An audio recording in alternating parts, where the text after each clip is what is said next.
आमचं पण सांगायचं असं असेल की एखाद्या व्यक्तीला कुठला असं जबरदस्ती वेश घालणं हा खूप खूप चुकीचं झालेलं आहे.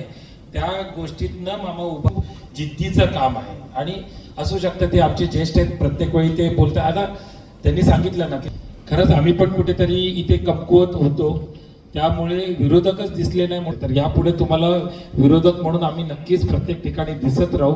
योग्य वेळी आमची योग्य भूमिका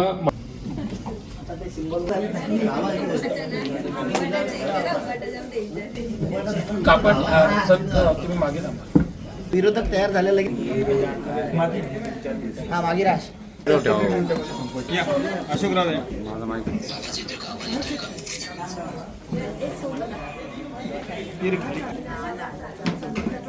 थोडं मागे घ्या तुम्ही.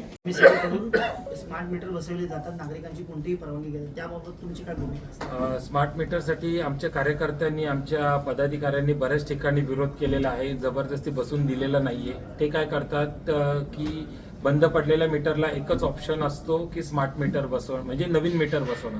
नवीन मीटर हा स्मार्ट मीटरची केंद्राकडनंच परमिशन आलेली आहे, राज्याकडनं देखील परमिशन आलेली आहे. तर आम्ही विरोधक म्हणून किंवा नागरिक म्हणून आम्ही त्याचा ठामपणे विरोध करू शकत नाही, कारण त्याचे GRs आहेत. तर बसवताना त्याची एक योग्य पद्धत असावी, त्याचे नियमावली सादर करावी की त्याचे रेट्स काय आहेत ते देखील त्यांनी सादर केलेले नाहीयेत आणि म्हणून तो येणारे त्याचे बिल हे कायम जास्तच येणारे आहेत. स्मार्ट मीटर सक्ती एखाद्या नागरिकाच्या पक्षांनी लोगो लावलेले आहे, त्याबाबत तुम्ही म्हणालात का आम्ही आंदोलन, कशा स्वरूपाचं आंदोलन, काय तुम्ही करणार? आम्ही पहिले सर्वप्रथम तर आम्ही आयुक्तांची भेट घेणार आहोत या सर्व विषयांअंतर्गत. कारण बऱ्याच ठिकाणी तुम्ही बघितले असेल की तिकडच्या स्थानिक प्रतिनिधींनी मेहनत घेऊन जे तिकडे काही सुविधा जनतेसाठी उपलब्ध करून दिलेले आहे, तर त्यांनी हे लक्षात ठेवावं की ते पैसे जनतेचे आहेत आणि जनतेच्या पैशातून त्यांनी ती निधी उपलब्ध करून ती सेवा केलेली आहे. मेहरबानी केलेली कुठलीच नाहीये. मेहरबानी नसेल केली तर त्यांनी कुठल्या पक्षाचं तिकडे लोगो लावणं किंवा चिन्ह लावणं हा त्यांचा अधिकार नाहीये. तो त्यांनी तातडीने उतरवण्यात यावा, नाहीतर आम्ही त्या विरोधात जसं सांगितल्याप्रमाणे आयुक्तांपर्यंत जाऊन तिथे आंदोलन करू, नाहीतर आम्ही स्वतः बोर्ड उतरवण्याची पण आम्ही तेवढी ताकद ठेवतो. टॅक्सी बद्दल तुम्ही वक्तव्य केलं, त्याबद्दल काय तुम्ही बघितलं परवाच्या दिवशी पलावामध्ये स्वतः तिकडचे स्थानिक आमदार आणि नगरसेवक, काही शिवसेनेचे पदाधिकारी हे स्वतः जाऊन फेरीवाले उठवायच्या मागे लागले होते. प्रशासनावरती त्यांचा अंकुश नाही आहे, तुम्ही बघितलं असेल. असं त्यांनी स्वतःनीच सांगितलं की तुम्ही उठवलं नाही तर मग आम्ही तीव्र आंदोलन करू. ही शोकांतिका आहे डोंबिवलीकरांसाठी, कल्याण डोंबिवलीकरांसाठी, की स्वतः निवडून आलेले लोकप्रतिनिधी, मग ते भले निवडून आलेले किंवा बिनविरोध आलेले, हे त्यांची भूमिका बजावू शकत नाहीये.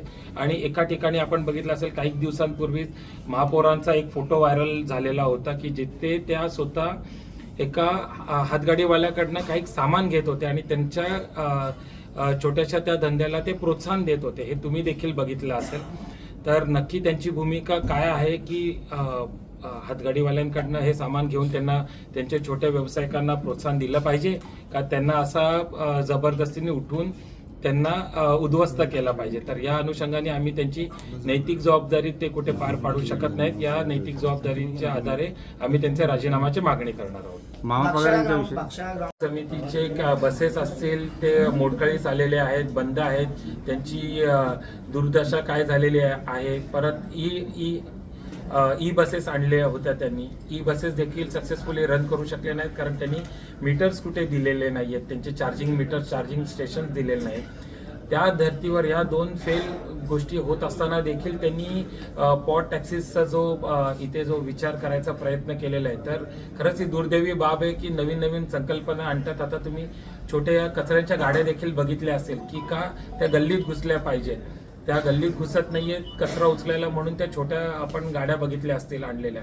म्हणजे याचा अर्थ तुमच्याकडे रस्ते नाहीयेत, त्याच्यासाठी तुम्ही छोट्या गाड्या आणलेल्या आहेत का त्या. तर पैशांची ही खूप नासधूस होते. आम्ही विरोधक म्हणून आमची भूमिका तर मांडू, पण जागरूक नागरिक म्हणून तुम्ही डोळे बंद करून धर्माच्या नावावरती कुठे मतदान न करता या लोकांना मतदान केलं असेल तर तुमचे भरलेल्या पैशांवरती, भरलेल्या करवरती तुम्ही प्रश्न करायला शिका. स्मार्ट मीटर सक्तीबाबत तुमची काय भूमिका असेल डोंबिवली? सर्वप्रथम मी आमचे पत्रकार बांधव आणि भगिनींचा इथे आभार व्यक्त करू इच्छितो. त्यांनी ज्या पद्धतीमध्ये आज शॉर्ट नोटीसवरती इथे आलात आणि सहकार्य दाखवलं त्याबद्दल सर्वांचे आभार. डोंबिवली जिल्हा काँग्रेस कमिटीतर्फे आज इथे पत्रकार संवाद आयोजित केलं होतं. संवादमध्ये मुद्दे फक्त आपल्या डोंबिवलीमधले जे प्रामुख्याने इथे करदात्यांना जो अनुभवतोय किंवा उद्भवतोय त्या अनुषंगाने आम्ही इथे ठेवायचा प्रयत्न केलेला आहे. त्यामध्ये आरोग्य असेल, शिक्षण असेल, त्याच्यानंतर KDMT सर्व्हिसेस असतील, फुटपाथ असतील, वीज पुरवठा असेल, पाणी पुरवठा असेल, आरोग्य, कचऱ्याची समस्या असतील, अशा अनेक समस्या आम्ही इथे मांडायचा प्रयत्न केला आहे. विरोधक म्हणून आम्ही इथे भूमिका आमची स्पष्ट इथे ठेवायचा प्रयत्न करू. तुम्ही बघितलं असेल सत्ताधारी स्वतःच इथे त्यांच्या प्रशासनाविरोधात आंदोलन करतायत, त्यांना मारायच्या धमक्या देत आहेत, गुंड प्रवृत्तीच्या अनुषंगाने ते लोकांच्या समोर जायचा प्रयत्न करतायत. तर आम्ही देखील विरोधक म्हणून त्यांचा पर्दाफाश केल्याशिवाय आम्ही इथे थांबणार नाही आणि येणाऱ्या काळामध्ये ही काँग्रेस त्यांची खूप मोठी भूमिका इथे मांडेल आणि संघटना बघता तर संघटना इथे स्ट्रॉंग करायचा नक्कीच आमचा एक प्रयत्न राहील. कोणत्या मुख्य मुद्द्यावर यावेळेस लढलं जाणार आहे? कुठले काय लढलं जाणार? शहराच्या दृष्टिकोनातून कोणत्या महत्त्वाच्या प्रश्नाला लक्ष केलं जाणार? सध्या पुढे कुठे लढण्याचा कोणाचा विषय नाहीये. हे सगळे वरिष्ठ पातळीवरचे निर्णय आहेत.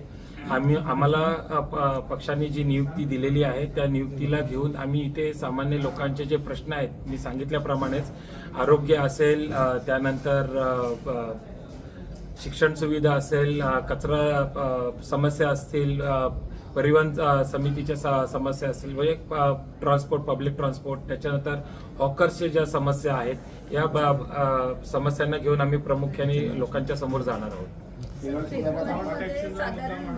फेब्रुवारीमध्ये महापौर बसलेला आहे, पण अजूनपर्यंत विरोधी पक्ष नेता महापालिकेत नाहीये, तर तुम्ही काही आक्रमक भूमिका घेणार आहात का त्यामध्ये? तुम्ही बघितलं असेल की पुन्हा त्यांनी उबाटाचे काही नगरसेवक पळवले होते, काँग्रेसचे नगरसेवक पळवायचे देखील प्रयत्न केले. कुठे यशस्वी ठरले, कुठे अपयशी ठरले, त्यांनाच समजत नाहीये की महापौर हा शिवसेनेचा असला पाहिजे का BJPचा असला पाहिजे.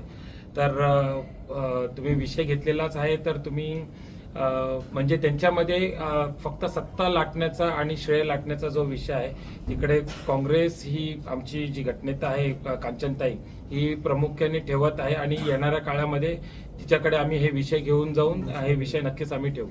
जिल्हाध्यक्ष राजीनामा द्यावा असं आपण म्हणलेलं आहे. फेब्रुवारी संदर्भात कसं तुम्ही